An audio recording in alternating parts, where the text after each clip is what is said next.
buenas tardes, noches. Antes que nada, agradecerles mucho su presencia el día de hoy en nuestra tercera charla del ciclo de conferencias Ciudad de México, Patrimonio, Memoria y Arqueología, en el marco de la exposición que está montada en las rejas de la Catedral, Patrimonio Arqueológico de la Ciudad de México. Agradeciéndole, por supuesto, al Centro Cultural de España, que este ha sido un trabajo conjunto entre ambas instituciones, INA, Centro Cultural.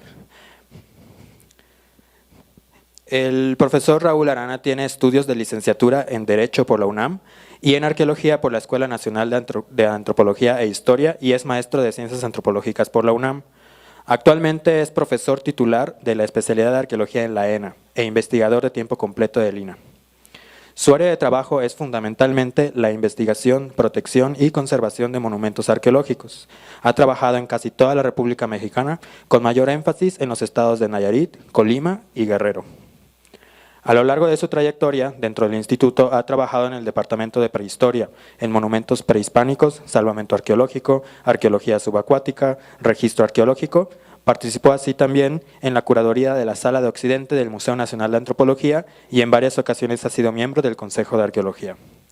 Ha sido director, coordinador y responsable en múltiples proyectos de arqueología, destacando los salvamentos arqueológicos generados por la construcción de presas hidroeléctricas y el generado por la construcción del sistema de transporte colectivo metro, donde tuvo la oportunidad de descubrir el monolito de la Coyolxauhqui que dio origen al descubrimiento del Templo Mayor en febrero de 1978.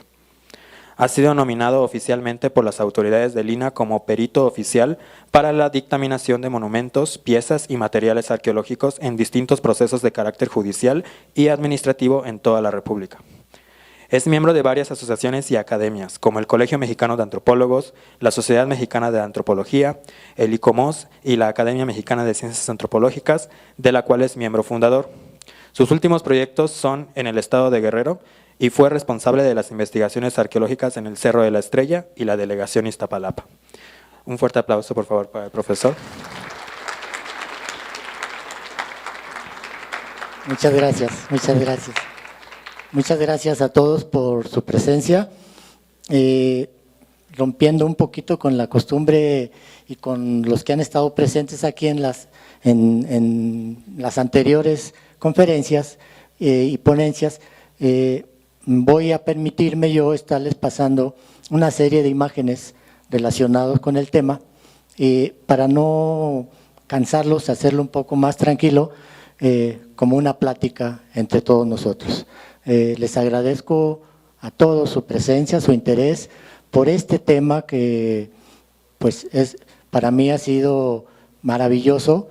Es la lucha que el Instituto de Antropología, al cual pertenecemos todos como profesionistas, ha hecho por la conservación de este patrimonio, que honestamente, como muchos patrimonios dentro de la República de tipo arqueológico y cultural, pues están en un gran peligro de desaparecer. Me voy a permitir yo, porque como les digo no les voy a estar leyendo nada, estarles platicando en qué consistieron los trabajos que nosotros realizamos, todo un grupo de compañeros de la Dirección de Estudios Arqueológicos, para recuperar, esa es la palabra, no solo el monumento del Templo del Fuego Nuevo, que queda en el interior de lo que es el Cerro de la Estrella, sino recuperar también todos los vestigios y la historia de este sitio, que es un sitio muy emblemático, que tuvo una ocupación impresionante en toda la época prehispánica, en todos sus periodos. Para muchos de los que están aquí, amigos, compañeros, alumnos, estudiantes, yo sé que entienden muy bien qué cosa es toda la historia de la Cuenca de México. Empezando con lo que ustedes… bueno, primero era la presentación del tema, pero finalmente tenemos aquí en este espacio todo lo que es el lago de la actual Ciudad de México, bueno, lo que se convirtió en la Ciudad de México, pero tomando como referencia todos los puntos estratégicos que en la llegada de los españoles encontramos nosotros aquí. Esta es la península o el cerro de Iztapalapa. Le digo península porque si ustedes se fijan, geológicamente es un espacio que está como suelo delimitado por agua. Es interesante este mapa porque muchos lo deben de saber, pero pocos lo deben de recordar. Lo que tenemos es la formación de todo este espacio de lo que son las aguas dulces del lago de México y todo esto que son el agua salobre, salada, de donde viene el salitre cuando toda la tierra ha inundado todo este espacio y lo único que nos ha dejado es un poco de estos otros. Se los quiero señalar porque el sitio al que vamos a referirnos es el Cerro de la Estrella, que en algún momento en sus orígenes fue uno de los volcanes más antiguos del Valle de México.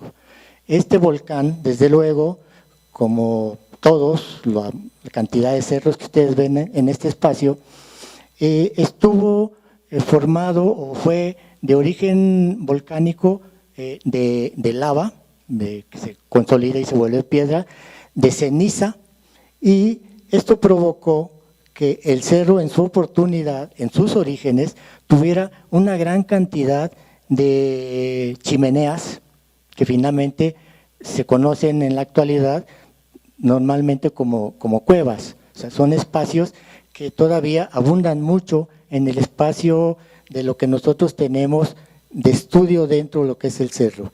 Esto que lo vemos en esta forma, finalmente se hizo una declaratoria por parte del INAH a partir de los años 1974 al 78, en donde lo que vemos aquí era el espacio que todavía teníamos libre de ocupación por lo que son las colonias, esto que es el Panteón en Iztapalapa, pero todo esto son para los que viven ahí y los que no lo conocen, las dos calzadas que la delimitan, una por donde va el metro, que es esta sección, y la otra que es la sección de la calzada Ermita Iztapalapa que conecta con el espacio donde se realiza, que es el más conocido por todos, la fiesta de la Pasión, la ceremonia de la crucifixión de Jesucristo en la Semana Santa. Bueno, esta declaratoria, que es lo que nos interesa ver, fue lo que se pudo rescatar a partir de que se tuvo noticia de que en el Cerro de la Estrella y sobre todo en la cúspide teníamos restos arqueológicos que estaban siendo destruidos. Quiero nada más marcarles una cosa que va a ser interesante y que inclusive la mayoría de la gente de Iztapalapa no conoce, o no recuerda. Vean ustedes, este es un camino que conecta directamente contra la cúspide del cerro. Es un camino en la actualidad pavimentada, originalmente fue un camino solo de terracería y lo que hicieron, si se fijan bien, por las curvas de nivel, que son todas estas líneas, la parte superior, en los años 40, la convirtieron, cortaron todo este espacio con la mitad casi del cerro, incluyendo parte de los monumentos. Esto lo hicieron las gentes que se dedican a sacar arena, grava, tezontle, porque estamos hablando de materiales de origen volcánico. Todo esto que estaba en este espacio originalmente, para poderlo sacar, tenían que circular con camiones por aquí y le daban la vuelta al cerro en este espacio. Les quiero señalar que el cerro, toda su cúspide, que es esto, realmente es la boca del volcán, aunque aquí está más deprimido, pero los que hicieron las minas empezaron comiéndose todo este espacio y llegaron a tirar casi también la mitad de lo que era originalmente el monumento del Templo del Fuego Nuevo. Este monumento es importante, de una vez se los voy a ir señalando, porque es el monumento arriba de una pirámide con una gran plaza en donde se celebró por última vez el encendido del fuego nuevo, una ceremonia muy especial, una ceremonia muy de los pobladores, muy característica de los pobladores prehispánicos, sobre todo de las culturas de origen náhuatl, los mexicas en especial, en donde la ceremonia que se celebró fue en 1507. Ya había habido cada 52 años hacia atrás aproximadamente 12 o 13 encendidos del fuego nuevo desde que los mexicas salen de Aztlán, la mítica isla o espacio de tierra de donde son originarios los mexicas. Bueno, les señalo esto porque son las cosas en las que yo quiero insistir de lo que tenemos de importante y de lo que estamos perdiendo. Por eso esto que ven aquí fue lo que a nosotros, la siguiente por favor, nos permitió y nos obligó a que este emblemático monumento lo recuperáramos y que además pudiéramos hacer las investigaciones en el Cerro de la Estrella. Aquí volvemos a tener, miren ustedes, en la misma línea, este espacio que desde el 74 aproximadamente empieza a ser formalmente reconocido por el INAH y por la Federación como la declaratoria oficial de zona de monumentos arqueológicos del Cerro de la Estrella. Esta declaratoria abarca originalmente en todo su espacio una extensión de aproximadamente 184 hectáreas. La historia que yo les voy a contar no es tanto referida a cómo recuperamos el monumento, qué es lo que hicimos, sino la importancia que este monumento tiene, como se lo estoy señalando. Es único, pirámides, monumentos arqueológicos, tenemos muchos en toda la República. Emblemáticos como este, pocos, por el significado que tiene, ¿no? Les quiero recordar nada más para que vean cómo ha cambiado la dinámica del Cerro de la Estrella, que era todo esto, todo este espacio. Más o menos en los tiempos de Lázaro Cárdenas se decreta oficialmente al Cerro de la Estrella como parque nacional, todo es vegetación, todo eran grandes árboles y a partir de ese momento no existía nada de colonia, nada de avenidas, todavía era posible haber conservado este espacio. Desafortunadamente para nosotros los arqueólogos, para todos los que queremos nuestro pasado, esto cambia porque con el tiempo, como pasó con toda la ciudad, fue creciendo al grado de que empezaron a subirse y a ocupar todos los espacios de cultivo, de tierras fértiles, primero para sobrevivir, primero para cultivar y después para vivir, para hacer colonias, para hacer espacios en donde la gente pueda vivir. Lo que ustedes pueden ver son, bueno, los monumentos arqueológicos más significativos que todavía se encuentran ahí. El Templo del Fuego Nuevo, que es esto que le estoy señalando, lo que le vamos a dedicar un poco más de tiempo. Luego, son otros espacios arqueológicos, Villa Estrella y el Santuario. Para los que no están familiarizados, este espacio es el lugar o el área en donde se realiza, insisto, la fiesta de la Pasión de Jesucristo. Esto es interesante porque es uno de los espacios que, aunque nosotros como INAH los tratamos de defender y los cuidamos, a veces son más respetados por toda la población en función de la ceremonia religiosa que ahí se realiza. Bueno, tenemos también evidencias de cuevas, que son estas cuevas que yo les digo, son de todos tamaños, son realmente los respiraderos que tuvo el volcán, lo que los geólogos conocen como las chimeneas, los volcanes, como lo seguimos viendo en la actualidad, el Popocatépetl y los que están vivos, siguen echando fumarolas que no solamente es humo o es agua, sino es ceniza volcánica la que están haciendo como erupción y que finalmente con la lluvia y con el tiempo se van consolidando y se convierten en suelos. Y otras veces es el derrame de la lava volcánica que se cristaliza, que se solidifica y se convierte en piedra.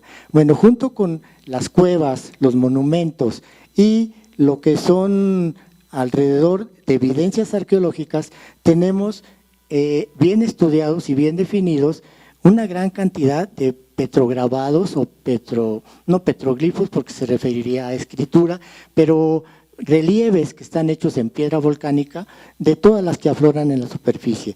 Son como este tipo, todas características, algunas son con referencia a dioses, otras a fenómenos de la naturaleza, a plantas o elementos que son partícipes de la cultura de las gentes que ocuparon este espacio, ¿no? Lo que vamos a estar viendo es, bueno, este es un ejemplo, son las grandes oquedades. De estas les digo, las que todavía tenemos dentro del espacio de la poligonal oficial de Lina, tenemos aproximadamente 70 cavidades de estas. En plan de comentario les quiero hacer una cosa que ustedes supieron el año pasado, en donde hubo un problema en esta área del Cerro de la Estrella, de que hubo varios accidentes con personas que encontraron muertas, en algunos casos mordidas, por lo que todo el mundo conoció en plan de burla después contra las autoridades, como los perros asesinos de Iztapalapa, que realmente no era ese el problema. La realidad es que sí existen muchos perros alrededor de este espacio, pues que viven de los desechos y desperdicios que la gente de a todo alrededor está dejando ahí. Pero de eso a que los perros hubieran sido los asesinos, este es un comentario extra, nunca se demostró, fue una forma de encubrir que ha estado pasando muchas veces en este espacio, a veces mal cuidado, mal conservado por las autoridades, siempre se han encontrado personas o accidentadas o agredidas, o hasta se ha dado el caso de que van allá a tirar los cuerpos de personas que en otros lados han sido asesinados, ¿no?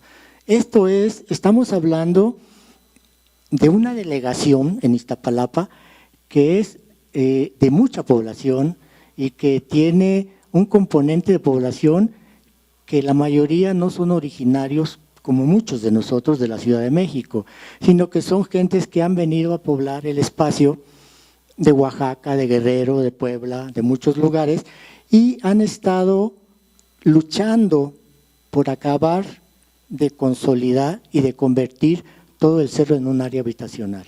Este es el problema que como Instituto de Antropología nos estamos encontrando. Para mí y para todos nosotros como arqueólogos, lo fundamental fue recuperar la historia del cerro.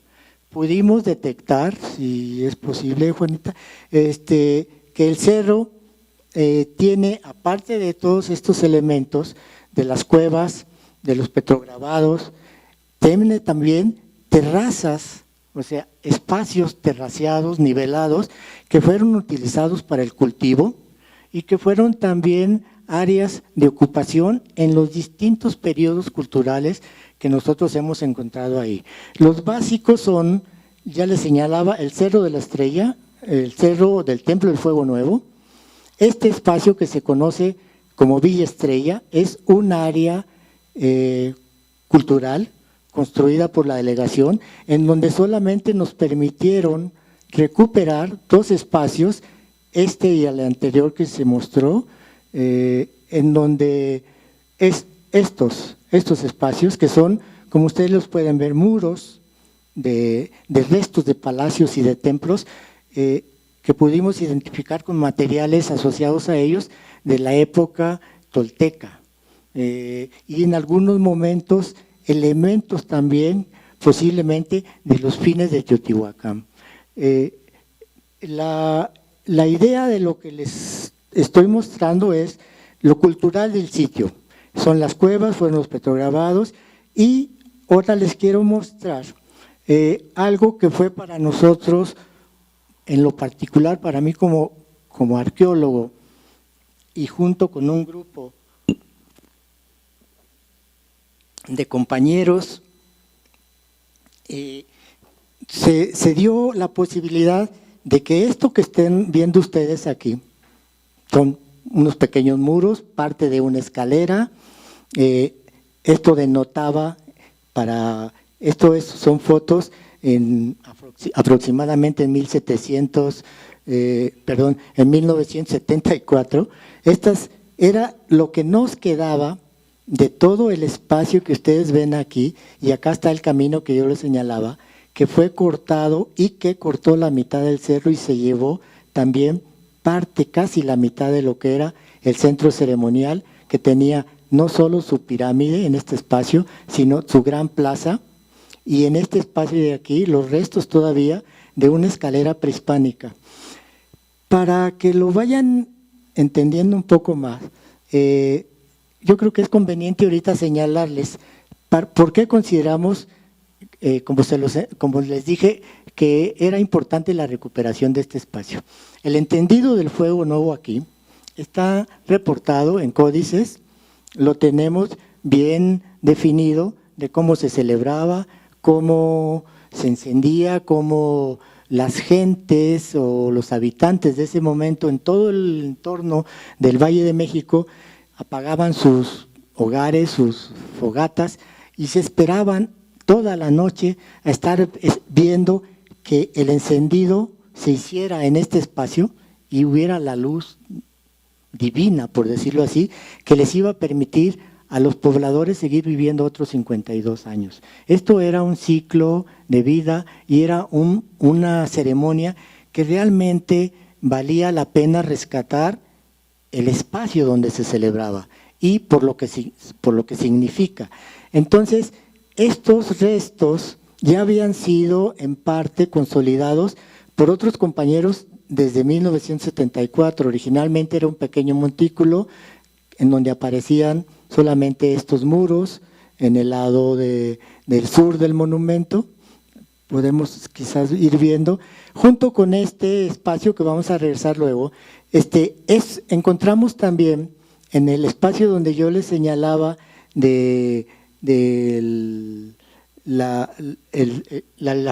se hace la fiesta de la Pasión, este es un área que finalmente también la compañera Juana Moreno, que está aquí con nosotros, pudo volver a consolidar después de que había sido explorado prácticamente hace 40 años y había quedado todo abandonado. Se había convertido todo esto en basurero de las casas que ya existen alrededor, los estacionamientos de los autobuses, de los autos, de las camionetas, y todo esto, miren ustedes cómo agredió a lo que eran las escalinatas prehispánicas. Esta es una temporalidad distinta a la del cerro arriba.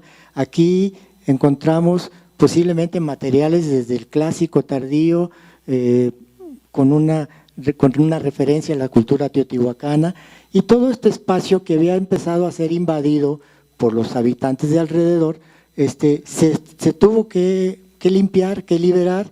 Aquí esto está cubriendo, bueno, para poderlo entender un poco, este espacio, regresaré luego finalmente a lo del Templo del Fuego Nuevo, está conocido como el santuario porque en la parte de acá, una parte alta, es en donde están las cruces, donde se celebra la fiesta de la Pasión.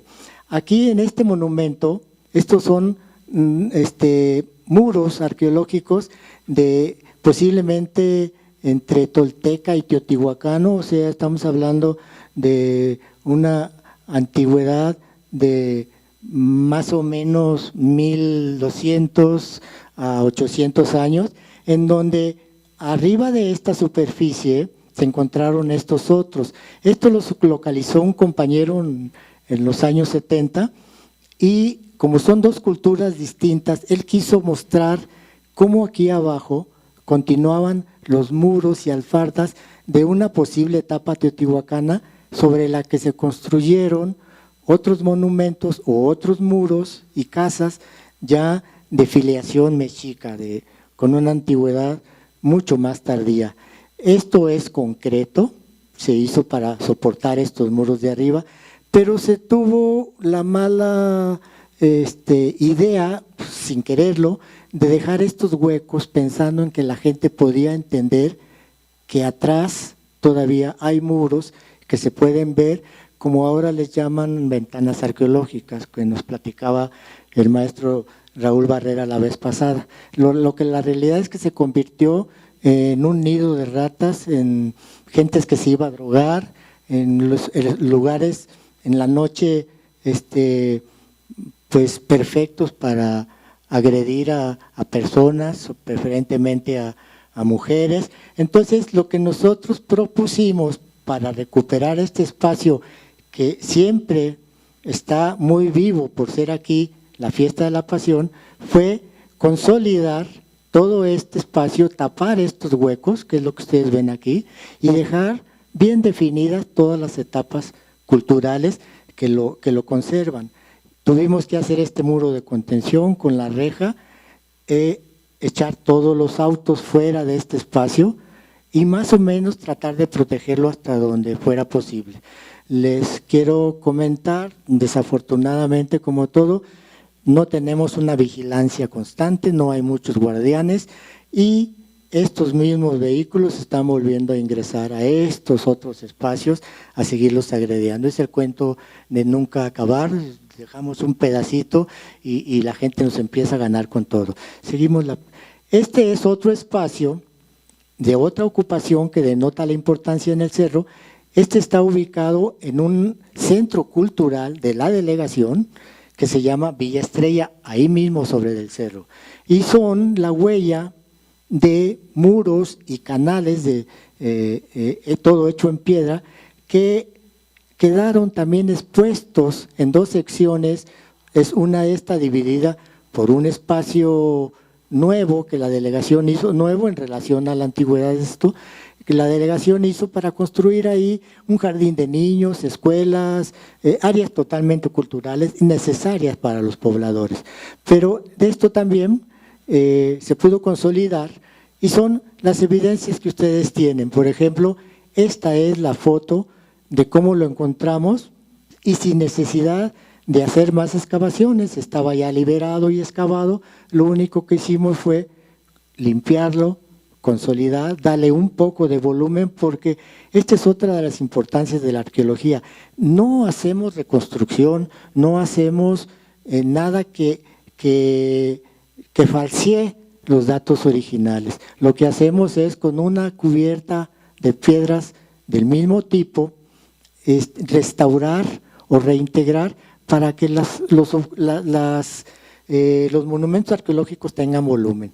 Tenemos este espacio y vean ustedes el tipo de canales de circulación que había dentro de lo que eran este tipo de monumentos, que no tienen nada que ver, no son pirámides, no son edificios sobre una pirámide, sino son restos de lo que eran las habitaciones, los templos, los palacios, en este caso sí, de la época, no de la época teotihuacana, sino ya del periodo más tardío, antes de los mexicas, lo tolteca. En la siguiente, por favor. Bueno, esto es el ejemplo dentro del mismo Villa Estrella de otro espacio que era el mismo, pero finalmente en la siguiente lo podemos ver, es este espacio, es el original. Hemos podido conservar que aquí no se construía nada, pero en el espacio de acá tenemos construido un gran edificio que divide esta sección de Villa Estrella con la otra que les pasé hace un momento. Estos se consolidaron, se limpiaron y vamos a platicar ya, para no cansarlos mucho, sobre lo que a muchos les va a interesar. Esta es la ceremonia del encendido del fuego nuevo. Está, desde luego, descrita en una lámina del Códice Borbónico, en donde ustedes pueden ver esta gran ceremonial, lo que tienen aquí los sacerdotes que hacen el encendido del fuego nuevo, son atados de varas de madera que simbolizan en conjunto los 52 años que dura que se hace, que simboliza el encendido de los 52 años que se van a volver a durar antes de que termine ese otro periodo, ese otro ciclo de vida. Los pueden ver aquí, esta lámina es preciosa por el colorido que tiene. Pueden ver ustedes cómo están en una pequeña plataforma,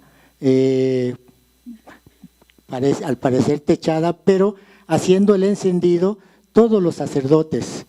Esta plataforma existió y encontramos los restos originales, bueno, los inicios de ella, existió en el frente de lo que es el Templo del Fuego Nuevo, por eso se llama de esa forma.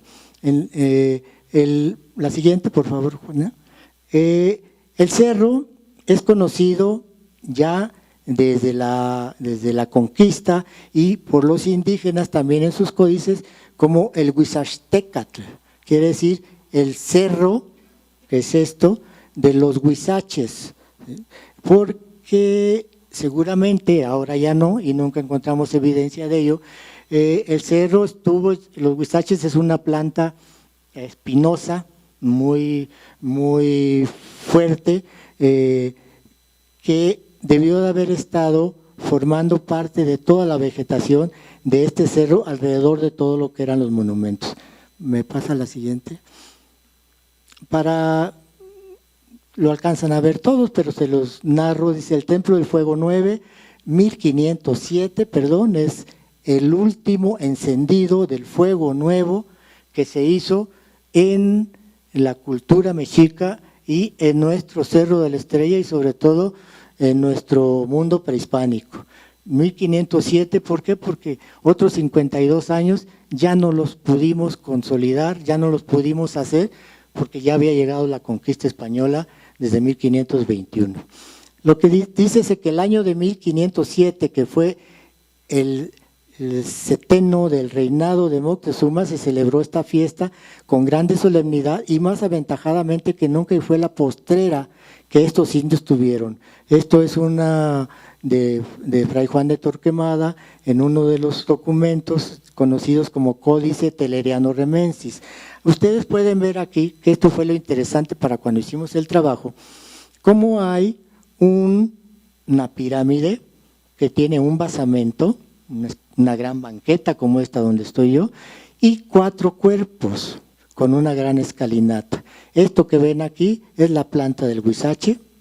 Y la siguiente. Eso que veíamos ahí debió haber sido esto. Esto es la pirámide.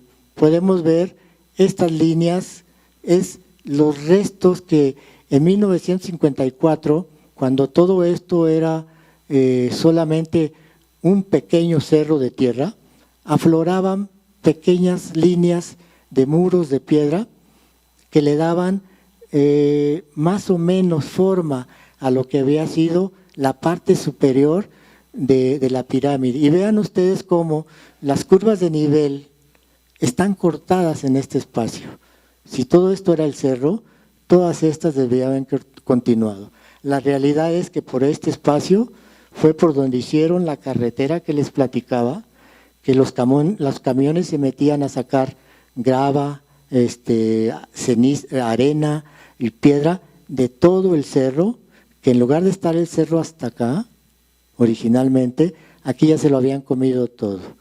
Y cuando empezaron a socavar, empezaron a llevarse también casi una cuarta parte de lo que era la pirámide original y destruyeron gran parte de lo que era la plaza en donde se hacía la ceremonia del encendido del fuego nuevo.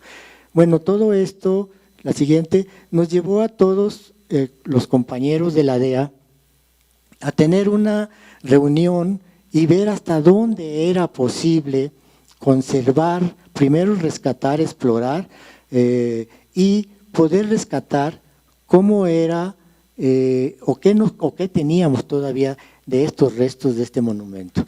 Vean cómo aparecían originalmente en la superficie, esto no lo habíamos explorado, es natural, pero son los muros de piedra con restos de aplanados de cal, normalmente entre nosotros conocidos como estucos, ¿sí?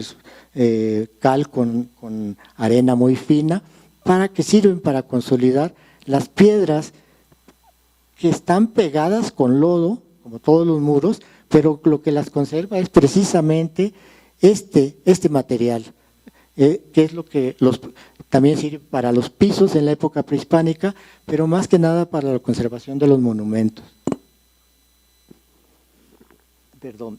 Como ven ahí, esta es una fotografía de un arqueólogo, Blanton, a fines de los 60, 69, que ellos estuvo con un proyecto recolectando materiales alrededor, cerámica, lítica, etcétera, para poder ver la antigüedad de la ocupación en este espacio. Y se encontraron que en la cúspide del cerro existían estos restos de un monumento que al final van a ver cómo era. La siguiente.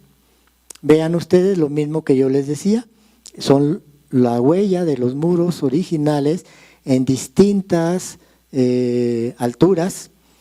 Esta sería la plaza y todo esto sería el área destruida y dañada. Esto ya es para el 75, un mapa que levanta un arqueólogo en esa fecha. La siguiente. Aquí ya vamos a ver una secuencia de cómo en ese mismo momento estaban expuestos los muros con el estuco y luego después otros y otros hasta en 3 niveles distintos, señalando etapas diferentes de construcción. No es que hayan sido monumentos escalonados, lo que esto simboliza, sino más bien este muro llegó a ser mucho más alto que estos de acá, lo que nos empezó a dar la idea de que teníamos un monumento que había sido construido en distintas etapas y que había sido también remodelado y que había crecido en el momento en que estuvo en funciones. Vemos aquí partes de lo que son los restos de los muros de contención de las pirámides y esto que serían los restos de las escalinatas, que es lo que nosotros vemos en este espacio. Esto se conservó en esta fecha, más o menos como lo están viendo ahí, pero finalmente la gente no lo respetaba, no sabían de qué se trataba, no tenía forma y cada vez se estaba haciendo más agredido. En el siguiente, por tal motivo, estas distintas etapas son crecimientos de la pirámide. Esto quiere decir que primero la pirámide, de ella conocemos solamente la última época cuando se encendió el fuego nuevo, pero la pirámide tuvo etapas constructivas muy anteriores y que fueron finalmente, al final, bueno, en su último periodo fue ocupado para ese encendido del fuego nuevo. Esto es muy característico, piedras labradas formando las esquinas, el monumento todavía sin explorar totalmente. La siguiente. Esto era lo que teníamos de huella, esto era lo que se nos había destruido. Todo esto, que es la parte superior del monumento, con el agua y con la lluvia, se había hecho un gran escurrimiento y se había llevado toda la tierra y solamente teníamos esto como una fachada y realmente horrible y fea. Esto es la escalinata, esto es parte de lo que era el altar ceremonial al centro de la escalinata para subir a la pirámide y esta era la gran explanada en donde se hacía este encendido el fuego nuevo. Así, la primera consolidación que se hizo a fines de 97 y 98 nos dejó el monumento de esta forma. Como lo pueden ver ustedes, ya era claro 2 etapas constructivas al final, señaladas por estas escaleras, estos 3 escalones, con sus 2 alfardas, más atrás hay otros escalones con otras alfardas. Eso nos decía que teníamos un monumento sobre otro y sobre otro y sobre otro. Esto que ven aquí son pisos aplanados de estuco muy fuertes. Aquí los restos de lo que era un altar al final. Este es parte de otra escalera con otra alfarda que cubrió a todo esto. Y por aquí atrás, como ustedes pueden ver, la caída era de 15 metros hacia abajo. O sea, ya no había nada que ver por todo este espacio y al frente todavía restos de la plaza. En la siguiente. Esto que están viendo, que es el monumento original, presentaba todas estas afectaciones, los deslaves constantes en la cúspide, la pérdida de la estabilidad estructural, el uso intenso y el vandalismo. El uso intenso es lo más importante. Está con nosotros una compañera que aprecio mucho, ella es cronista de la elección de Iztapalapa y recuerda muy bien todo este espacio. Esto que ven ustedes aquí realmente es fachada, porque subía la gente aquí y de aquí para abajo era caída libre. Es más, el espacio se había convertido en un lugar en donde era un reto para que las gentes de Iztapalapa, que tienen mucha cultura del caballo, o sea, les gustan mucho y los tienen en función de que el cerro les permite usarlo, subían por la parte de atrás y bajaban por las escaleras. O sea, era como parte de lo que pasa en las Olimpiadas, en los caballos saltando obstáculos, ¿no? Y no había forma de seguir conservando estos elementos. En la siguiente. Para esa misma, para el 2002 aproximadamente, hicimos una gran reunión entre compañeros de la Dirección de Estudios Arqueológicos, en donde la mayoría de todos coincidieron en que ya no había nada que hacer al monumento y que ya era cosa perdida. Algunos aceptamos y propusimos el reto de seguir excavando, como lo estamos haciendo aquí. De este lado tendríamos las escalinatas, pero esta sería la pendiente, que ya estaba toda erosionada, con parte de los muros de contención en la parte trasera. Esto fue necesario para hacer las investigaciones y saber la antigüedad del monumento. Pudimos encontrar, en la siguiente, que el monumento tenía un espacio de una etapa anterior, en otra pirámide, en donde todavía se habían conservado muros y pilares de contención de lo que había sido un templo en una etapa anterior a la última que vieron los españoles y que se destruyó posteriormente toda completa. Son pisos de estuco, muros de adobe con estuco también, con aplanados, y que esta era más o menos la recuperación a lápiz de lo que pudo haber sido todo el monumento al interior de esta etapa. Sería la primera.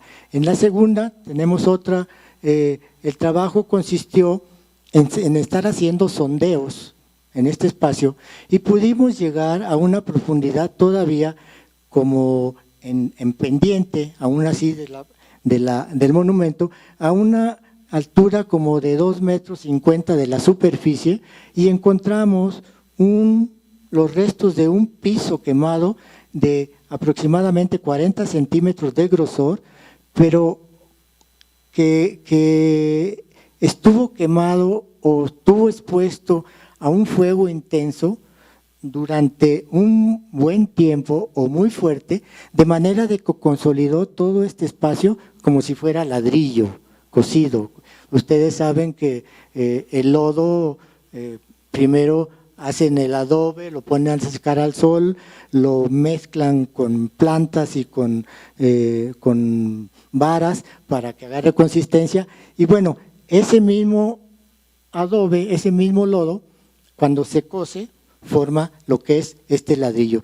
Esto fue, el ladrillo tenía, bueno, no el ladrillo, el piso quemado tenía aproximadamente entre 35 y 40 centímetros de grosor, y todo el relleno que lo formaba era lodo y fragmentos de cerámica, que esto fue lo más importante para nosotros, posiblemente del preclásico terminal, o sea, de la misma etapa en que en Cuicuilco se está venerando al dios del fuego, al dios viejo del fuego.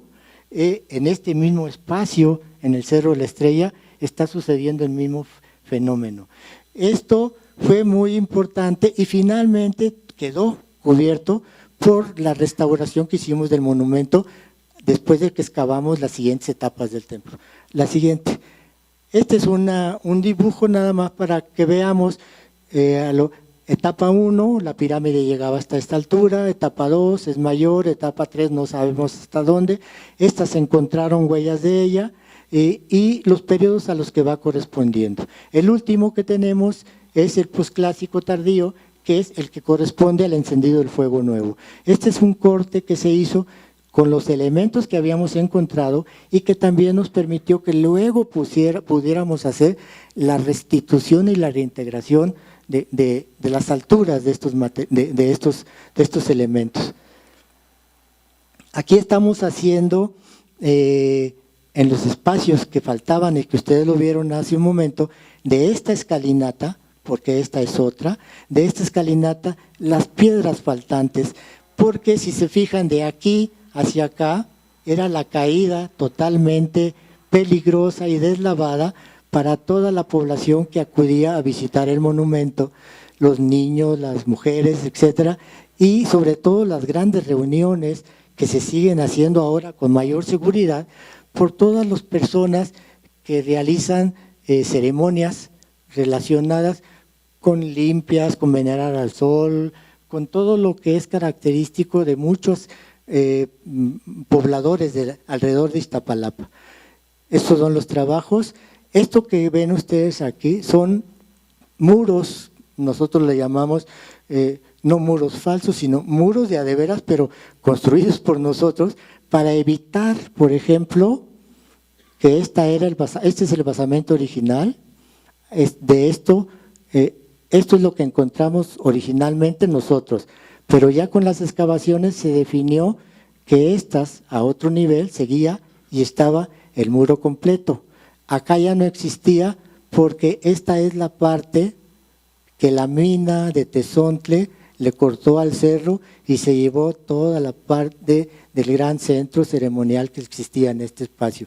Acá están las escalinatas que todavía están vivas, que era en donde subían los sacerdotes hasta esta altura y sobre este espacio se celebraba la ceremonia del encendido del fuego nuevo. En la siguiente, vean, era realmente impresionante. Tuvimos que utilizar, con apoyo de la delegación, un transporte que nos llevara tierra para poder rellenar estos espacios y volúmenes, ¿sí? Estos que ven ustedes, para poder estar a la misma altura de la parte frontal de lo que es el monumento. La siguiente. Bueno, esto es nada más para mostrarles, todavía existen. Son los grandes socavones que hicieron las gentes que utilizaron este espacio como mina. Estos son unos muros totalmente falsos y de piedra y cemento del que tenemos prohibido utilizar, pero es para conservar unos muros que realmente aguanten. Tienen un grosor de 1,20 m y estas alturas nos llegó hasta 8 metros con la intención de cuidar todo este espacio que da por abajo de lo que es la pirámide. O sea, fueron socavones que si no protegemos, en algún momento iban a continuar desplomándose, ¿no? La siguiente, vean ustedes aquí, esto es, como pueden ver aquí, este es todavía la huella del muro original de una etapa de la pirámide. Esto nosotros lo pusimos para poder rellenar todo este espacio. Acá es original, es la fachada con las escaleras, luego la van a ver, pero todo esto que ya estaba deslavado, con esta huella del muro, este muro que pusimos fue para contener todo el volumen de tierra aquí y evitar que eso presionara y se volviera a destruir el monumento. Abajo de este muro, que es el que les enseñé anteriormente, están las oquedades en el cerro, que todo esto debió haber sido en esta forma, ¿no? En la siguiente. Vean todavía cómo era y finalmente con todos los datos que tuvimos, ¿sí? Son las banquetas. Tenemos aquí la huella, este es el altar que está aquí, son esta forma, esta es una banqueta, esta es la otra, de la última etapa. Aquí tienen ustedes las dos alfardas que ya habían aparecido antes, acá están dos alfardas de la ocupación anterior, otra pirámide que se cubre por esta, y estos que son los restos de la plaza ya rellenados con tierra, porque ya estaban conservados alrededor la plaza, y con tezontle para evitar que la tierra se esté deslavando con la lluvia y con el viento. Pero esta era la parte donde se celebraba el encendido del fuego nuevo. En la siguiente. Este es ya voy a terminar. Este es un dibujo muy bonito, nos gustó mucho, de un compañero que estuvo ahí con nosotros, Miguel Pérez Negrete, con toda la información que sacamos de la excavación, más la de los códices y documentos.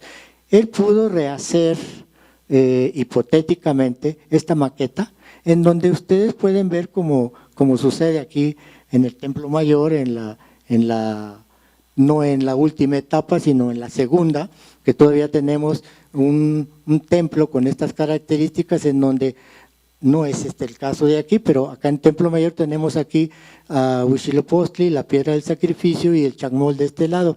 Pero bueno, lo que sí se pudo recuperar es el altar que nosotros veíamos, aquí está, esto es lo que reproduce, la gran escalinata con sus 4 cuerpos, que es como aparece en el códice, ustedes lo recuerdan, en el glifo que les presenté hace rato.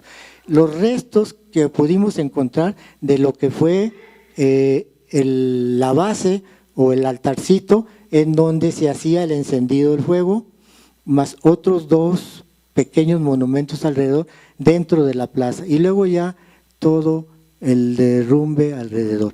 Toda esta reconstrucción no la alcanzan quizás a leer, pero lo que está señalando es que, por ejemplo, estos elementos ceremoniales, a veces eran braseros, a veces nada más eran pequeñas esculturas, se encontraron, esto se encontró aquí, todo lo que ven ustedes señalado es la reconstrucción hipotética que hace Miguel en función de todos los elementos que se encontraron acá, y comparados con otros como el del Templo Mayor, sabíamos en qué posición ocupaban originalmente, ¿no?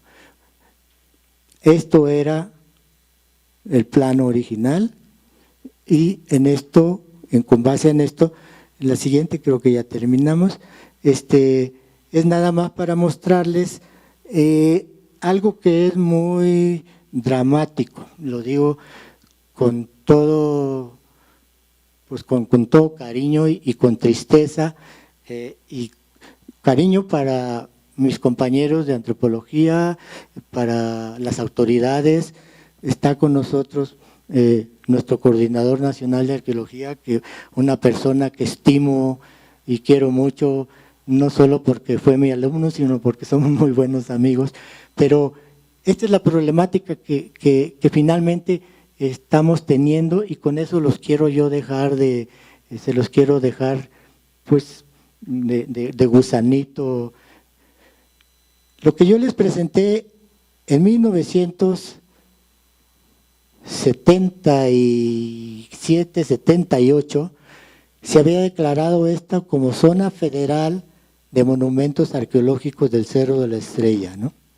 Cuando aparecen aquí todas estas cosas que nos hicieron recuperar el Templo del Fuego Nuevo. No había casas, no había espacios ocupados, existía esto que es el Panteón de Iztapalapa, existía esto que lo recuperamos, son unos grandes almacenes de tubos de agua potable, y todos estos espacios hasta acá, estas concentraciones de casas no existían. Esta es la foto que les presenté de lo que exploró la arqueóloga Juana Moreno del santuario. Aquí se hace la fiesta de la Pasión. Yo creo, y perdón por lo negativo, yo creo que esto es, junto con esto que ya recuperamos, lo último o lo que vamos a tener dentro de no sé cuántos años, pero del Cerro de la Estrella. ¿Por qué?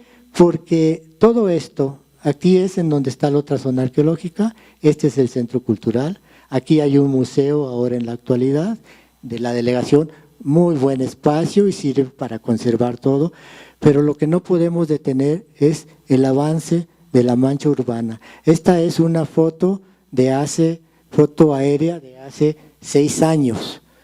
La mancha urbana, estas casas, con el trazo de calles que ustedes ven, ya están hasta acá. Los tenemos adentro sobre las cuevas, sobre los petrograbados, sobre las áreas de cultivo prehispánico, sobre todos los espacios que todavía contienen muchísimo material arqueológico. Esto yo no sé cuándo se acabe, pero no se va a quedar así.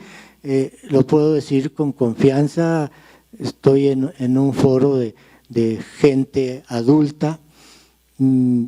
Creo que en vez de ofender a mi querido amigo como autoridad, creo que puedo ayudarle a justificar por qué esto se va a perder y por qué no lo podemos cuidar. Y hay una cosa muy simple que está pasando con todo el patrimonio cultural arqueológico en todo el país, fundamentalmente, no solo los otros patrimonios, el de aguas, el de cerros, el de montes, etcétera. La declaratoria que se hizo aquí, que empezó desde 1978 y 79, ha tenido varias etapas de estarse actualizando. ¿Sí? Llegó el momento en que decía, no, ustedes la querían así, pero aquí ya no pueden ponerla, ya hay casas, ya no tiene sentido, ya que cuidan. ¿Sí? Igual pasaba con estos espacios de acá. Todo esto que es imposible cuidarlo por la sencilla razón de que todo tiene dueño, menos el INAH. El INAH tiene una obligación y un derecho de hacer una declaratoria, ¿sí? Pero esto, sin una firma oficial federal de Presidencia de la República, no se respeta, o sea, no se puede poner en valor, no se puede justificar. La manejamos siempre, y lo digo con cariño y respeto, y estamos juntos, todos los arqueólogos y todos los compañeros en esa lucha, pero cuando ya la gente nos dice, señor, usted dice que esto es del INAH, y entonces, ¿qué hace este título de propiedad en donde yo estoy pagando predial y etcétera, etcétera, etcétera? Me lo va a pagar el INAH, me van a dar otro espacio, como que a veces las leyes, sí, hay que cuidar un patrimonio, y el patrimonio es federal y es de todos los mexicanos. Sí, pero independientemente de todos los mexicanos del país, los suelos de este espacio son de los mexicanos que aquí están viviendo y que lo que necesitan es una casa y no un templo para hacer una ceremonia, que es lo que menos les importa. Lo digo duro, es difícil, para nosotros es lastimoso. Como miembros del instituto nos duele, como autoridades es peor porque no logramos hacer nada, o sea, tenemos todos un límite. Hasta dónde puede llegar el límite y la responsabilidad de cada autoridad de nosotros es segura. ¿Sí? El INAH tiene todo preparado, no solo para defender este espacio, sino que tenemos un promedio de 150 declaratorias detenidas en la zona maya, en Oaxaca, en toda la República, porque el presidente de la República, que es el único que le da valor final a nuestras declaratorias, ya no se las dan a firmar, o no las quiere firmar, o no se pueden firmar. El problema es que ya en plan chusco, si les digo, el INAH tiene muchas declaratorias que se respetan, que se hacen válidas, que se lucha por ellas. El caso claro es Teotihuacán, y Monte Albán, y en Palenque, pero zonas como estas, que para nosotros fue y es muy importante, de las que tenemos miles, llegó un momento en que cuando entró, esto se los doy como dato que nunca quizás oyeron, pero cuando entró como presidente de la República, el señor Fox, por parte del PAN, no me importan los partidos, pero él dijo, después de que firmó, él mismo lo dijo, sin ver una declaratoria federal para unos lienzos importantes para Bellas Artes, él dijo, yo no supe ni qué firmé, pero pues, ya no vuelvo a firmar nada. Y efectivamente, ni él, ni Calderón, y hasta ahorita ninguno tenemos firmado que diga que tenemos una nueva zona que realmente es oficial,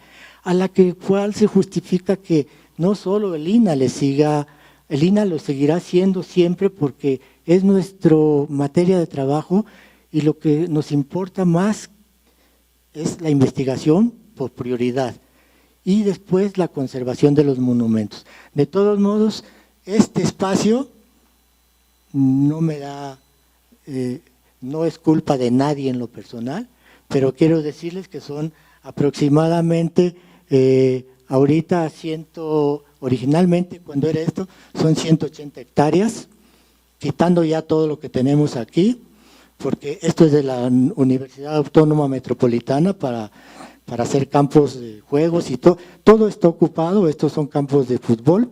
Entonces, nos hemos estado quedando reducidos a este espacio y a este, que es el que creo que más va a durar, porque la gente podrá pelearse contra nosotros por todo esto, pero pelearse para la casa donde se hace la fiesta de la pasión y corresponde a Jesucristo, ahí sí, primero hay que pelearse con otras gentes, no solamente con las autoridades del INAH, ¿no? Esto se conservará, el cerrito que es donde están las cruces, pero esto al futuro, honestamente soy negativo o lo tenemos bien estudiado, es lo importante, pero la conservación y el hacer que la gente lo disfrute, no solo los hijos de nuestros hijos y todas las generaciones que vienen, esto es un ejemplo de lo que nos pasa en todas las zonas arqueológicas de la República, la mayoría. Las tenemos y no tenemos una ley que realmente nos ampare y nos ayude para poder conservar. Son miles los sitios y zonas arqueológicas que no se han explorado, que se están destruyendo con el avance de las carreteras, las presas, los caminos, las líneas de alta tensión, las cosas para los ductos de Pemex. Todo el país está siendo invadido, y perdón por esta reflexión final, que espero que no les deje un poco de sabor amargo en la boca. Lo importante es que tenemos, y eso sí lo digo con mucho orgullo y cariño, un monumento, ícono de la cultura mexica, perfectamente conservado, y que ahí sí, afortunadamente no lo van a tirar o no le van a hacer, no van a construir una casa, porque todo el espacio interior del cerro, esto que ven de camino, que originalmente era de terracería, después las mismas gentes que sacaban la arena y la grava, lo pavimentaron por parte de la delegación, cortaron la mitad de lo que era el volcán. Este camino ahora está totalmente circulado y protegido por una valla de grandes barrotes de acero y con muros de piedra que lo van a hacer totalmente independiente. De los otros, las cuevas, los campos de cultivo, todo el potencial que tenemos ahí, desafortunadamente, por lo menos mi generación y nuestros compañeros del INAH hasta ahorita, creo que es lo más que podemos hacer. En su futuro, quién sabe cuál será. Discúlpenme lo bonito, lo que les haya gustado y lo negativo, pero es una realidad. Es algo que quizás no habían oído, pero bueno, Beatriz como cronista de Iztapalapa puede comprobar que pues todo esto era el dominio de los prehispánicos iztapalapenses y su gran cultura, incluyendo todo lo bonito de este espacio que fue todas las culturas que ahí vivieron, Culhuacán, Tláhuac, etcétera, etcétera. La civilización está avanzando, nuestro mundo está cambiando, pero esta es la historia que yo les quería presentar, lo pueden visitar, no se cobra, está abierto las 24 horas del día. Y muchísimas gracias por su atención.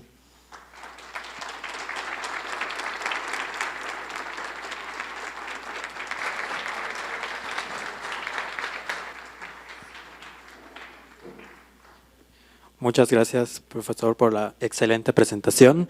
Agradecerles otra vez a todos ustedes por acompañarnos en este ciclo de conferencias. Recordándoles la próxima conferencia el próximo jueves 26 de febrero.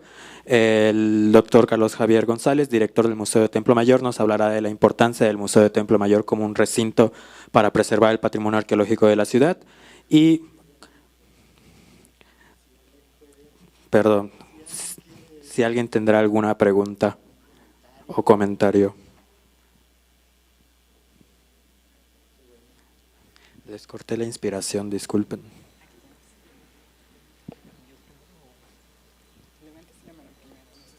Sí. Buenas noches, profesor. Mi nombre es Moisés. Hace 2 años y medio estoy en Iztapalapa. He trabajado con varios habitantes de ahí. Tengo varias preguntas, igual varias polémicas, que no me extenderé nada. La primera es la parte en donde está el templo. Ve que las escalinatas están abajo, en donde estaban, hay unas pequeñas escalinatas abajo, bastante abandonadas. Al lado de ellas hay una cueva, pero al lado de ellas también, enfrente de eso, hay una cruz. Siempre que he llevado a varias personas, bastantes personas ahí a recorrerlos, de repente es irónico que esté una cruz encima de un basamento, casi enfrente del basamento. Entonces, no sé, en todo ese tiempo que he estado ahí, les he preguntado a bastantes personas, nadie me ha contestado por qué han estado esas cruces, por qué está esa cruz. La otra es que el año pasado, en junio, el cambio de uso de suelo afectó al Cerro de la Estrella, y según todo lo que leí, que son unas 400 hojas de todo el informe burocrático que hicieron, hay una demarcación que delimita y reduce nuevamente el área poligonal de Lina, y la parte de las cruces está ahora catalogada de diferente forma, según el título que le dieron. Entonces, ahí no sé cuál haya sido la intención de Lina o cuál haya sido el papel de Lina para poder intervenir en ese tema, o no pasó nada como bastantes otros sitios. Por ejemplo, en el congreso que hubo en el Museo del Templo Mayor de Patrimonio en Riesgo, ahí se pudo ver la cantidad de problemas que Lina atraviesa para poder sobrellevar todo eso, porque son intereses grandísimos, son tanto políticos como sociales que impiden la labor de Lina, ¿no? Pero también hay una parte en donde se olvida de repente todo, totalmente el espacio. Hay comentarios terribles de los pobladores que hablan, cuando les preguntan, oye, ¿qué sabes de Lina? No, pues aquí en el Cerro de la Estrella, el Lina y nada son lo mismo, que es una cosa terrible. Otra en la que personas que son borrachos, que están por ahí, van y buscan algunas piezas y las venden a algunos traficantes que están bien identificados ahí de piezas, y se las venden en las pulquerías o en algunos otros lugares, y es información que de repente encuentro porque les ando preguntando a todos, oye, ¿qué sabes de aquí del Cerro de la Estrella en alguna pulquería, ¿no? Y me dicen, pues sí, de repente ahí hay varias personas que nos venden varias cosas, y entonces también está la otra parte en la que los pobladores mismos lo entienden y quieren participar. Y entonces está la participación ciudadana como parte de la conservación del patrimonio cultural de Iztapalapa y del Cerro de la Estrella. Y el choque que encuentran es tanto la falta de acuerdos como la falta de información por parte de varias instituciones para que puedan hacer algo realmente vivo. Bueno, esto es parte de mi comentario, y ya aprovecho para decirle que soy estudiante, ya no estudiante de antropología, hice mi tesis sobre el Cerro de la Estrella, y me gustaría mucho platicar con usted para poderle compartir todo lo que hice y me diera los comentarios necesarios. Gracias. Qué bueno que les tienen la oportunidad de tomar la palabra. Esto es lo mejor, sobre todo para mí, para nosotros como miembros del INAH, como autoridades y como investigadores. No es que me quiera yo justificar ni justificar indebidamente a mi institución de la cual he vivido más de 50 años, ¿no? Sino la realidad es que eso que yo les presentaba, en donde les digo que es una problemática que no puede resolver ninguno de nosotros como arqueólogo, que somos trabajadores, somos investigadores, o cualquier otro miembro del instituto en sus distintos niveles, autoridades. O sea, hay muchas cosas que en todo el país son, a veces uno mismo no las entiende. Lo primero que te quiero decir, que bueno que estés en la escuela, ya nos veremos por ahí en algún momento, y habrá muchas cosas para aprender y platicar. Algo que sí salió, y que bueno que lo menciona, es que yo les estoy diciendo las funciones del INAH, la responsabilidad y lo que tenemos como obligación que proteger y que conocer, que investigar y cómo hacerla ese pasado. O sea, esta historia es lo importante para nosotros como investigadores. Como INAH, luego viene la otra cosa, que es la conservación de los monumentos, de los espacios de nuestro pasado, que es finalmente nuestro antecedente y nuestra historia. Se me olvidó decirles que en la época en que en los 40 se declara es Parque Nacional del Cerro de la Estrella, con una extensión, no es por nada, pero casi de todo el cerro, eran, ¿cuántas?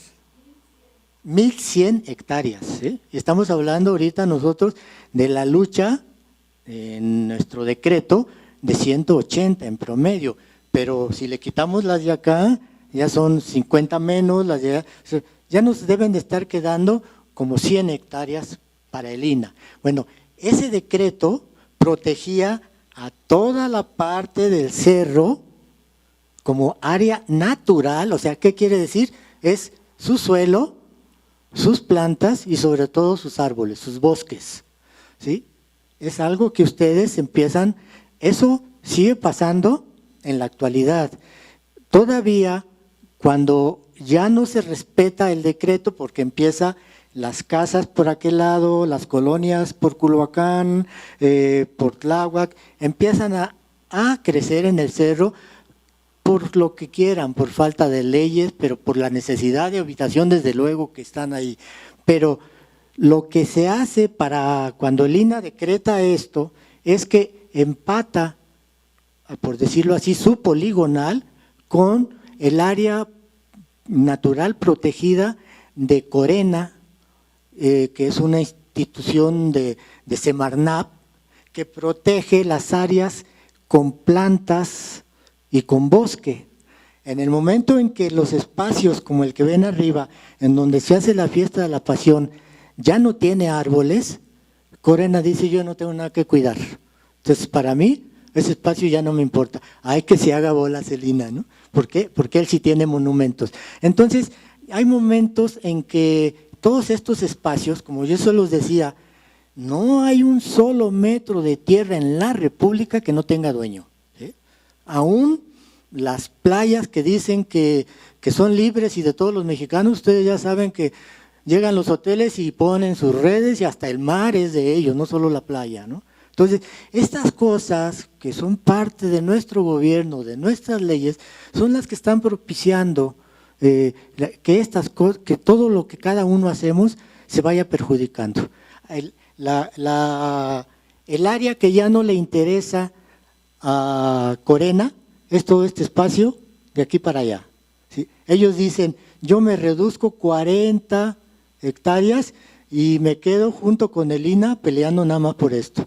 Estas de acá, ya desde hace 10 años o 15, dijeron: aquí ya para nada. Hay cuevas, hay petrograbados, hay áreas de cultivo y todavía este espacio hace 4 o 5 años estaba libre con los relieves y con las cuevas que existen ahí, con ocupación prehispánica. Pero ya cuando no hay árboles, y ese es el otro truco, la gente que vive ahí y sabe que si hay 10 árboles los quito y ya no tengo árboles, entonces ya pronto voy a poder tener el suelo para hacer una casita, porque a Corena ya no le importa. Y a Lina posiblemente le importe si es que se encuentran 3 tepalcates o trastos viejos, pero si yo los encuentro antes, los escondo y los tiro para que Lina no me caiga, ¿no? Esa es una realidad, esa es la realidad. Este es el ejemplo, entiéndanlo, de toda la República Mexicana y de todos nuestros suelos y arqueológicos, ¿sí? Algo va a pasar en donde la gente dice que yo lo llegué a ver muchas veces hace muchos años, llegué a ir trabajando en Morelos y vi de repente montículos, los registré y a la semana siguiente ya no estaban montículos de 3, 4 metros de altura, pero llenos de cerámica, de cosas, y nos pasa a todos los arqueólogos. Cuando regresé a la semana siguiente, le digo, oiga, había 7, ¿y dónde quedaron? Uy, arqueólogo, pues con las piedras que salieron hicimos las bardas de alrededor de mi predio y ahora estoy sembrando jitomate, y ahí recoja los tepalcates que quiera, y de los monumentos, nada, ¿no? Esa es una realidad que bueno, no sé, no sé qué sea la ley o qué hacer, pero este es el problema que está pasando aquí. A Corena ya no le importa todo esto, donde para ellos no es suelo que tenga plantas o árboles que conservar. Van dejando que todo se vaya acabando, ¿no? Ese es el problema en todas las zonas arqueológicas. Y perdón, no sé qué otra cosa me decías, ahorita ya para terminar le doy la palabra. Las cruces. Es muy bonito. Esta cruz que está aquí, exactamente, ¿sí? Esta es la pirámide, y se acuerdan que yo les enseñé unas escaleras, que son 6 escalones originales de la etapa prehispánica, del espacio por donde subían los sacerdotes, y que después hacían una gran calzada para llegar a cruzar por Culhuacán, y luego para llegar a lo que era la avenida, que lo que es ahora Tlalpan. Ese era el gran tránsito de los sacerdotes cargando las teas encendidas para poner la luz sagrada, divina, como quieran llamarla, en Tenochtitlan y en los templos, y distribuirla a todo lo que era el dominio de los mexicas, que tenían esa misma tradición, ¿no? Entonces, esa cruz la hicieron Beatriz, más o menos, ella es la cronista, por ahí de los años 40, un grupo de gentes de la localidad, vecinos, que bueno, se les ocurrió, como a todos los católicos, cristianos o de cualquier religión, pues hacer ahí, que estaba al aire libre y a la intemperie, un basamento y colocar la cruz y venerar a la Virgen y a los santos, parte de la religión católica. No podemos tirárselas, tampoco no son funciones de Lina, son costumbres de los pobladores y de las ciudades, y la verdad es que a veces con ese tipo de acciones se protege más que lo que se destruye. ¿Qué hubiera pasado si ellos en los 40, cuando la mina esa está funcionando grande, le llegan a ese espacio? Entonces ponen la cruz precisamente para que hasta ahí llegue la mina. Ya viendo la cruz, ya no la toco. Somos seres humanos, es la sociedad en esa forma, ¿no? Y tienen días, sobre todo, bueno, el Día de la Virgen de Guadalupe, son misas, muchas ceremonias que se hacen en ese espacio, a veces con más respeto que con el respeto que hacemos nosotros subiendo, sobre todo ahí en la pirámide, a visitar el monumento o a cuidarlo o a conservarlo, ¿no? Eso es más o menos la justificación. No es que ya estaba destruida esa parte, efectivamente hay 2 cuevas, no una, son 2 oquedades enfrente de la cruz, abajo precisamente del monumento, y hay otras 2 más abajo, son todos estos residuos que yo les digo que quedaron de lo que fueron, en algunos casos pequeños, los respiraderos del volcán. El volcán, les digo, es de los más antiguos. Antes de que existiera el lago todo cerrado, millones y millones de años, ya estaba ahí. Hay, nada más para que tengan ideas, y un comentario que muchos no han oído, en relación a las cuevas, hay una que está exactamente enfrente de las escalinatas para subir a la pirámide, que le han puesto malla infinidad de veces para que la gente no se meta. No lo pusieron los de la delegación porque hubo varios accidentes. Es una cueva, una oquedad que como a los 8 metros de profundidad, ya oscuro, tiene una caída como de 4 metros y medio. Los jóvenes, niños que se metían con periódicos encendidos, se les apagaba y daban el pie en falso y hubo muchos accidentes. La taparon. Y nada más se los digo como curiosidad. Hay cada invención, se llama la Cueva del Diablo. Mucha gente con nosotros siempre iban y nos decían, aunque usted diga que no es cierto, dice, mi abuelito entraba y bajaba y allá en el fondo encontró otro lago y allá siguen viviendo en sus casitas muchos indígenas abajo del volcán. Es una maravilla. Como seres humanos, nuestro cerebro crea infinidad de cosas y no son más que eso.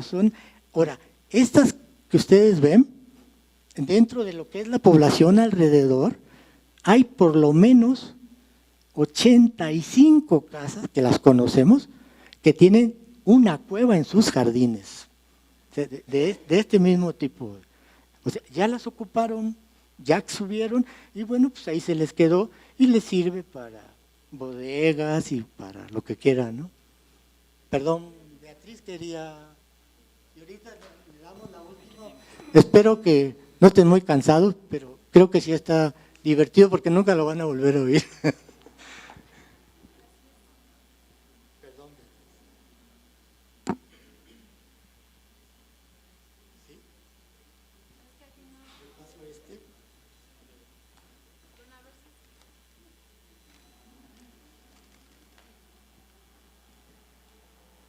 ¿Quieres este? No, está bien. Gracias. Bueno, brevemente en cuanto a las cruces, sabemos que desde el periodo colonial, como parte de la evangelización, en muchos cerros sagrados se colocaron cruces y hay planos coloniales donde vemos la cruz en el Cerro de la Estrella. La que está actualmente, a la que se refiere el compañero Moisés, es un poco más reciente, la de los 40 fue una de madera y ya se reemplazó por la que está ahora, ¿no? Yo de lo que quiero comentar es el problema del avance de esta mancha urbana y que nace a partir de que no se indemniza a aquellas personas que eran dueños de los terrenos. Usted ya lo aclaró, el cerro ha tenido propietarios desde siempre, desde la época prehispánica, y los fue teniendo durante todo el periodo colonial. Cuando se da el decreto de 1938 con Lázaro Cárdenas no se especifica este tema de la indemnización. Entonces, para 1965, un grupo de pobladores, los dueños del cerro, se organizan haciendo un poco este reclamo de que como no se les pagaron sus tierras, ellos las recuperan, las retoman como suyas, empieza el fraccionamiento de esos terrenos y la venta a particulares, y eso está documentado. A mí me han prestado los contratos de compra-venta, entonces ahí aparecen los nombres, las medidas, y es entonces en los 60 cuando empieza este proceso de invasión del Cerro de la Estrella. Hubo una declaratoria en el 81 que nuevamente se declara la expropiación justo para que ya no se construya, no se avance y se les paga a las personas. Hubo algunos que aún habiendo cobrado la indemnización vendieron y los que compraron construyeron y como usted decía ellos muestran un documento que los avala como propietarios, entonces ¿cómo los quitan de esas tierras que ellos compraron de buena fe? Entonces se van consolidando estos asentamientos y se dan los planes parciales de desarrollo urbano, que en algunos casos se amerita que sea justo un plan parcial como es el Cerro de la Estrella o la Sierra de Santa Catarina, y ahí se establece cuál es el área que es como área arqueológica o de monumentos, y se habla de que no se permita que se reduzca esa poligonal, y se establecen ciertos criterios, ¿no?, que deben respetarse, y en el que están involucrados muchos instituciones como el INAH, Corena, ya lo decía usted, la misma delegación Iztapalapa, pero también los vecinos. O sea, esto de la urbanización es culpa y responsabilidad de todos, hasta el gobierno federal. Y entonces al no respetarse los planes parciales de desarrollo y al no cuidarlo suficientemente bien el cerro, se permiten otras invasiones, este avance de la mancha urbana. El problema también es que existe un lapso muy grande entre un plan parcial y otro. El último fue de 2000, bueno, el anterior a este de junio de 2014, fue un periodo de 14 años en el que se consolidaron muchos asentamientos. Un poco de los años que ya llevaban antes de 2000, más los que pasaron, ya son 20 años de consolidación de estas invasiones ilegales, que ahora en el plan parcial de 2014 se está diciendo que se van a legalizar, justo por eso, porque ya están consolidados, y que entonces, bueno, hay que entender que la gente ya invirtió en las viviendas y se tienen que regularizar. Pero al mismo tiempo en este plan parcial del 14 se establece que hay que evitar que siga avanzando la urbanización. Para el caso del predio de La Pasión, sí se está estipulando que sean retiradas algunas casas de ahí, que se les ubique en otro lado para respetar esa zona. Yo creo que es muy difícil evitar la regularización de varios de esos asentamientos por la consolidación. Lo que tenemos que hacer todos los que estamos involucrados en esto, estudiantes, investigadores, el INAH, la delegación, es pedir que por lo menos esta vez sí se respete el plan parcial de desarrollo urbano, porque aunque regulariza algunos de estos asentamientos, creo que también plantea cosas importantes como para proteger y resguardar. Entonces, más bien hay que hacer eso, que se cumpla ese plan parcial.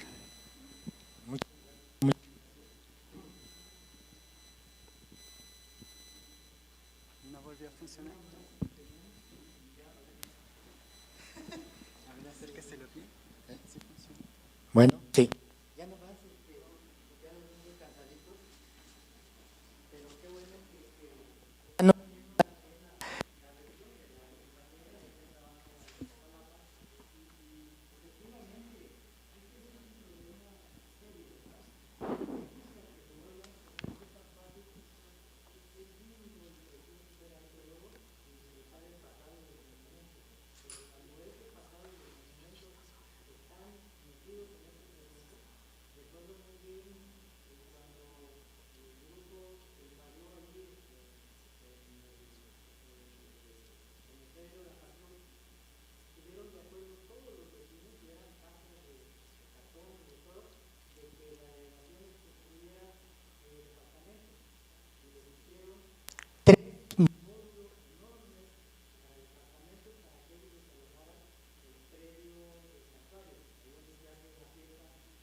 Sí, buenas noches. Una pregunta, junto al predio de La Pasión hay unas cimentaciones pasando la calle. ¿Qué uso tenían esas construcciones? Y bueno, lo que usted comenta es así más que nada cuestión económica, de dinero, con respecto a la propiedad de los predios.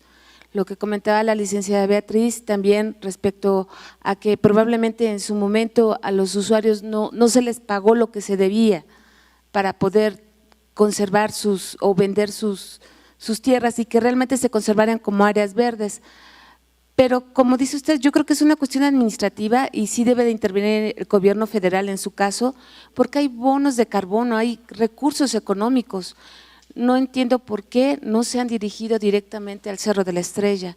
Creo que algo está pasando por ahí. Y bueno, soy Dulce María Chávez y gracias por su atención.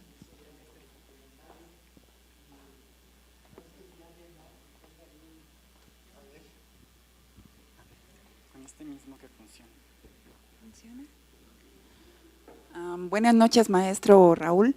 Antes que nada, felicitarlo por su trayectoria de más de 30 años y ya reconocido por la comunidad, por el pueblo de Iztapalapa, que recuerdo que en algún año también le hacían un Judas del maestro Raúl Arana, ¿no? Y eso fue la noche anterior del Sábado de Gloria.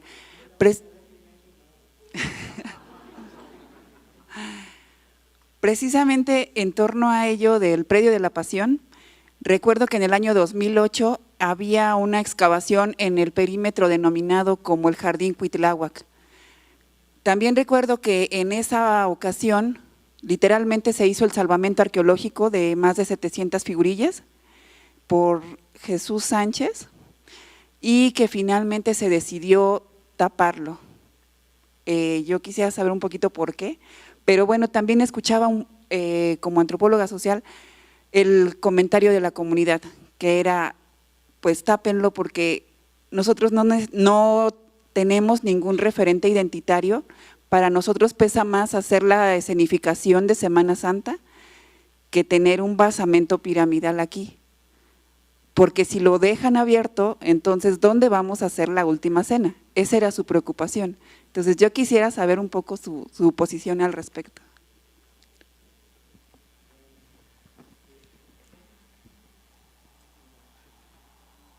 No, es muy rápido porque no quiero cansarlos a todos. Es muy justo la pregunta y todo, pero es parte de esta problemática que yo les quise al final, como resumen, plantear, porque es muy difícil, no lo resuelve nadie, es una madeja entre leyes, entre autoridades, entre tiempos, entre intereses de población y de todo lo que usted quiera, en donde a veces pues no hay cómo resolverlo. Lo primero que yo le puedo decir es que honestamente a todos nosotros, a todos los que están aquí, como compañeros, como seres humanos, como ciudadanos, ¿sí?, les interesa más un lugar donde vivir que defender una pirámide. A menos que la pirámide sea la suya, porque esa me la cuida, ahí no construye. Pero o sea, es ese juego de no solo de leyes, sino de seres humanos. Nosotros lo estamos viviendo y lo hemos vivido yo durante toda mi vida, a donde quiera que vamos. Y la otra cosa es, en el INAH, que honestamente trabajamos muy bien y somos muy buenos y hay buena legislación, pero es una legislación que no es autónoma, es una legislación, es una institución que está atada y unida y relacionada con cientos de leyes que protegen el uso del suelo de la gente que aquí pasa. Esto para todo hay una ley y para todo todos tenemos derecho. Entonces, por ejemplo, el kiosco de Iztapalapa, bueno, la plaza de Iztapalapa es histórica, eso le corresponde y es obligación del INAH conservarla. Pero aquí viene también el juego, cuando se tiene que hacer obras en un edificio o en un área con carácter histórico o con carácter de otro tipo de uso, el deportivo, lo que ustedes quieran, aunque a nosotros nos guste y queramos conservar la arqueología, pues hay otros que quieren conservar el Estadio Azteca y otros el ring de box, y así como las plazas, lo único que podemos hacer y hemos hecho toda la vida, por eso se creó y nació el salvamento arqueológico, que a través de las carreteras y de las presas que se están haciendo, y que hubo un momento en que se empezaron a hacer en los años 50 y 60 sin ton ni son para tener electricidad, que a todos nos sirve y la necesitamos, pues inundaba zonas arqueológicas y destruía monumentos. Sí, pero hay prioridades y lo único que decíamos nosotros, bueno, no dejen de hacer la presa, necesitamos la luz y el agua y todo, pero déjenos explorar antes de que la hagan y antes de que destruyan, para saber qué había ahí. Y con eso lo que estamos haciendo es nuestra historia, nuestra documentación de cuál fue nuestro pasado. Si nosotros nos concretáramos a conservar todo nuestro pasado, No, en el Cerro de la Estrella, donde quiera que vamos caminando, hay un pedazo de cerámica tolteca, teotihuacana, mexica, y pues lo único que hace todo el mundo es la hacia un lado. Tampoco ya no tiene valor para nosotros, pero no tiene el valor científico y académico de poderle encontrar exactamente en su lugar, en su posición, con su asociación, con la persona, con el grupo. O sea, esto, ¿qué es lo que nos hace a nosotros ser arqueólogos? No somos arqueólogos para estar recuperando materiales arqueológicos de la basura, ¿sí? Ni tampoco piedras que estuvieron formando parte de una pirámide. Nosotros queremos conocer la historia y queremos conservar los monumentos como muestra de ese pasado, de lo que el ser humano hizo en su momento. Por eso todos vamos a estar recibiendo quejas. Bueno, a nadie se le ha ocurrido pensar, y estoy seguro, de que por qué el metro de la línea 2 pasa enfrente de Palacio Nacional, le da la vuelta en curva en Catedral y cruza por Guatemala, en donde estaba la mayor concentración de objetos del Templo Mayor, que fue descubierto después a partir de la Coyolxauhqui. Y todo el mundo dice, tiren la catedral para sacar el Templo Mayor. Yo soy el primero, no por ser católico, de decir que no lo voy a hacer jamás, porque es un monumento histórico. Eso es el momento de una sociedad, de un grupo del cual venimos todos. O sea, no podemos ignorar ese pasado. Y tampoco podemos, honestamente, yo lo he dicho muchas veces, se enojan conmigo, yo no quiero andar ni con penacho, ni con huipil, ni con guaraches, yendo a trabajar a la oficina porque no me dejan entrar y luego ya me van a poner mi falta, ¿no? Es muy difícil, y somos como ciudadanos, como seres humanos, son muchas las cosas que nos interesan. Para todos, honestamente, es el presente y el futuro. Y aquí estamos dejando. El pasado hay que estudiarlo y conservarlo hasta donde sea posible, y si lo tenemos definido y es factible su conservación. Porque con esto les voy a acabar de decir, no es queja, y mi querido Pedro, que me quiere igual que yo, no porque fue mi alumno y yo su maestro, sino porque hemos sido amigos toda la vida. O sea, lo digo con todo cariño. ¿Ustedes creen que un custodio que tenemos en la zona de Iztapalapa, del cerro completo, de las 140 hectáreas, que nada más trabaja 5 días a la semana, 8 horas, y que ¿ustedes creen que puede cuidar ese espacio? ¿Ustedes creen que puede ver quién está haciendo un hoyo para encontrar de repente vasijas mexicas? No, no puede, porque además, lo digo, el custodio estuvo bajo mi responsabilidad varios años, nunca custodió nada, ¿sí? Esa es la verdad. ¿Por qué? Porque el Cerro de la Estrella, y esto no es el cerro, esto es uno de los orgullos de nosotros, la pirámide del Fuego Nuevo y el Cerro de la Estrella es la única zona arqueológica del instituto y del país que está abierta las 24 horas del día y noche. Y es el lugar de entrenamiento de los atletas para los Juegos Olímpicos, para estar subiendo los escalones y bajando y brincando, día y noche. Eso, no sé, lo hemos platicado mucho el coordinador, los amigos, las gentes del instituto. Pues sí, pero no hay para pagarle a otro trabajador. O sea, no se cobra, por eso fue la intención de nosotros de hacer un espacio, recuperar un espacio que fuera consolidado totalmente, que fuera seguro y que estuviera para el uso de toda la gente. Habían de ver, se me olvidó ponerles una foto del día 21 de marzo, parece un pastel de cumpleaños con 1000 gentes arriba de la pirámide, todos al sol, y mientras están ellos ahí, a 1 metro están otros 10, perdónenme por la expresión, mexicas del presente, no del pasado, con sus danzas y pisos. No, de veras, esto es la maravilla de nuestro mundo, de nuestro país y del Cerro de la Estrella. No dejen de disfrutarlo porque tenemos templo, basamento, no el templo, basamento de lo que estuvo el Templo del Fuego Nuevo para muchísimos años. Solamente está recuperado para cuando vuelvan a verlo hasta la cuarta parte de lo que fue la altura de la pirámide, y luego, imagínense 6 metros más altos como está el Templo Mayor, el gran templo de las ceremonias en el Templo del Fuego Nuevo, el gran edificio. Ahora, imagínenselo un día, traten de apagar todas las luces de la ciudad y hagan un encendido allá y van a ver qué maravilla, y nos volvemos a vivir y a sentir lo que eran todos los mexicas en ese momento.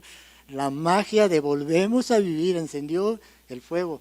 Claro, tenía que encender a fuerza, ¿no? Porque ya, afortunadamente, aunque no había cerillos, pero sí había el truco de cómo hacer lo que prendiera, ¿no? Eso es. Pero hay muchas cosas que, perdón, no quise caer en el juego de criticar a nadie, mucho menos a mi querido instituto.